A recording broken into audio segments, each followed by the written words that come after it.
স্বপ্নপুরী নামটা যখন প্রথম শুনি হৃদয়ে লাগে অসম্ভব ভালোবাসার ঢেউ। যখন গেলাম স্বপ্নপুরীর দ্বারে মনে হলো এ তো স্বপ্নপুরী নয়, স্বপ্নপরীর রাজ্য। সাদা ধবধবে দুই পরী,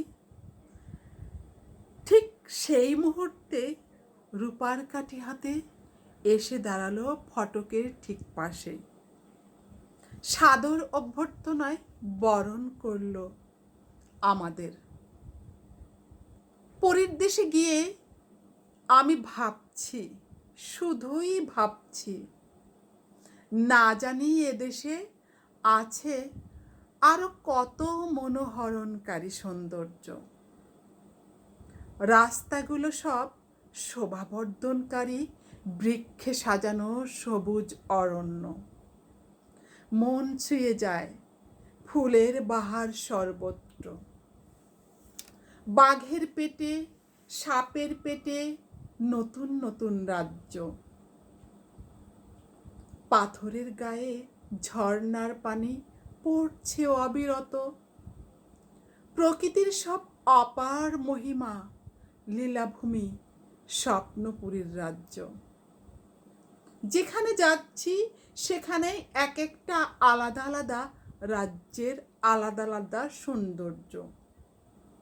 রবীন্দ্রনাথ, কাজী নজরুল, আরো কত জ্ঞানীগুণী মনীষীদের মূর্তি দেখলাম ছুঁয়ে। স্বপ্নের দেশে সত্যি এরা জীবন্ত।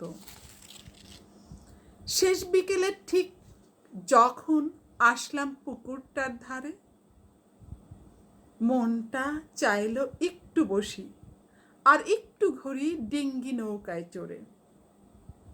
চিরকালের বিদায়ের সুরটি বাজলো ঠিক সেই ক্ষণে। পরীর দেশকে ছাড়তে হবে এখনই। আজও আমার স্বপ্নপুরী টানে অহরহ। আনচান করে মনটা আমার, কবে যাব আবারও। ধন্যবাদ। স্বপ্নপুরী মনঘুরি কাব্যগ্রন্থ থেকে পড়া, কবি আরজিনা লাকির লেখা কবিতা স্বপ্নপুরী। আপনাদের ভালো লাগলে অবশ্যই কমেন্টস করবেন, লাইক দেবেন।